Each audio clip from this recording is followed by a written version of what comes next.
So, you want to do that desert crossing, the big outback adventure ride. Backcountry, cross-country, on-country.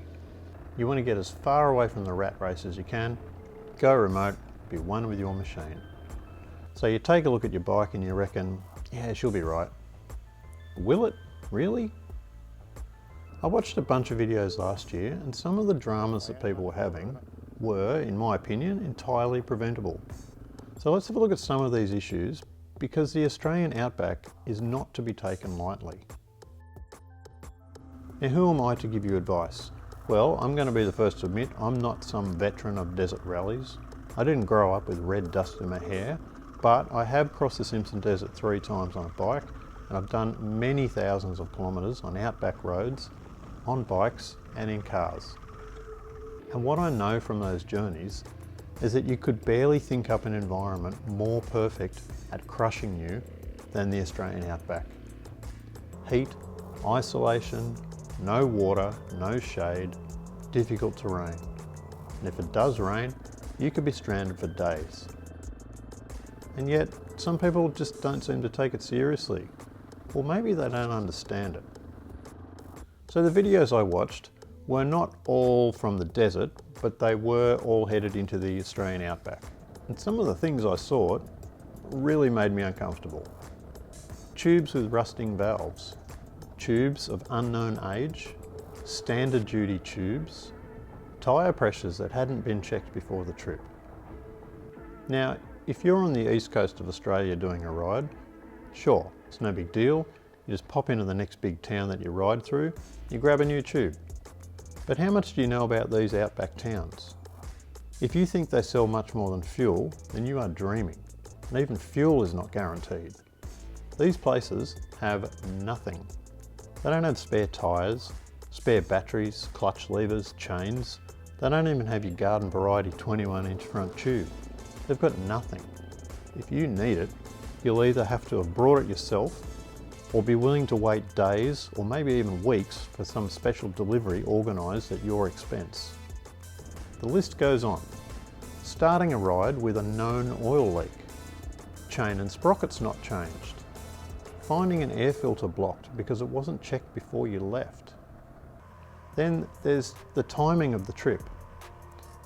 Please do these trips in winter. If you are starting a trip at the end of September, then expect the temperature's going to be in the high 30s and take more water. 3 litres per day just for drinking would be the minimum, plus more for cooking.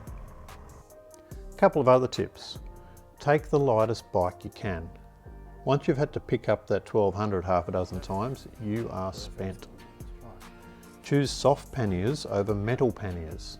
They handle crashes much better and they do a lot less damage to you if they land on you. Eliminate weight.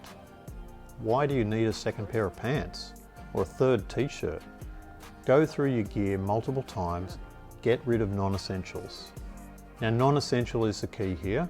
If it's mission critical, take a spare. Maybe take a second spare. For example, take 2 spare tubes, front and rear, and also take a patch kit. Take some strong drugs with you. Panadol just isn't going to cut it if you've broken a collarbone and you need to get transported out over a few days. That's happened to me. I was extremely glad I had some strong painkillers in my kit. Planning on doing this ride solo? Now, that's a personal thing. For me, I'd prefer to be able to share it with someone, but if you do it solo, then be very aware of your personal limitations and carry a device capable of 2-way messaging, either an inReach or a sat phone, or better yet, both. You can hire sat phones. For example, you can pick one up at Birdsville and you can drop it off at Mount Dare. Spend some time on personal fitness.